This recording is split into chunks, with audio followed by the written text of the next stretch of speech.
It is the summer of 1934, mid-August. Many families have been enjoying the beaches of Lake Huron from Point Edward to Grand Bend. A house on the lake at Crinnion's Grove, at the time owned by Harry Holland, is being rented by a prominent businessman from London who is staying there with his family for the summer. He has been commuting a few days each week to Detroit or London to look after his business interests. His name is John Sackville Labatt.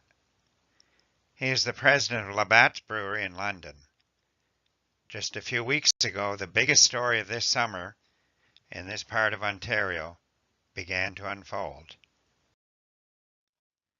That morning, John Labatt left his summer residence, traveling east along the Egremont Road on his way to London.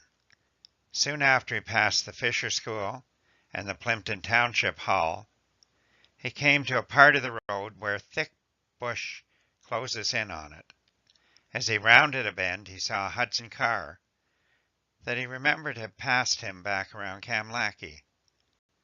As the Hudson approached on a collision course, Labatt had no choice but to pull off the road. Two men leaped from the other car with guns in their hands. Labatt heard one of them say, "Stick 'em up quick! This is a kidnapping." Now, kidnapping is a rare occurrence in Canada, especially in southwestern Ontario. This was the first kidnapping in Canada involving a ransom request. Quickly, the perpetrators forced John Labatt to sign a ransom note to his brother. The note read, "Dear Hugh, do as these men have instructed you to do, and don't go to the police. They promise not to harm me if you negotiate with them. Your affectionate brother, John." Police have already learned that the leader of the three men was 40-year-old Michael Francis McArdle. His accomplices were Albert Pegram and Russell Knowles. After writing the note, Labatt was shoved into the Hudson and blindfolded with tape goggles. While two of the gang members drove Labatt to a cottage near Bracebridge, Knowles drove Labatt's car to London, where it was abandoned in front of St. Joseph's Hospital. First word of the kidnapping of John Labatt was received by telephone at the brewery from McArdle, who called himself Three-Fingered Abe. The press soon heard about the story and started to ask, "Where's Labatt? Is he still alive? How much do they want?" John Labatt was blindfolded and chained to a bed for 3 days and 2 nights. But McArdle's hopes were doomed to fail because his plan was too muddled.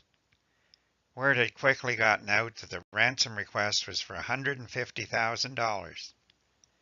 Hugh Labatt was to gather the money and register at the Royal York Hotel in Toronto and wait for further order from the gang. On the third day of the kidnapping, at about midnight, John Labatt limped into the hotel lobby. He had been released unharmed, having secretly offered to pay the kidnappers $25,000 in exchange for his safety. The gang members fled. Pegram went to the United States, where he was killed by members of the underworld before he could be brought to justice. Knowles also fled to the U.S. The leader, Michael Francis McArdle, had lost a finger when shot by police in Indiana a few years earlier, and liked to be called Three-Fingered Abe. He was also arrested and convicted. The house the Labatt family were staying at, now known as the Faithorn House, was built about 1858 by the son-in-law of Henry Jones, the first settler in the Brights Grove area. The Faithorn House is now home to the library in Brights Grove.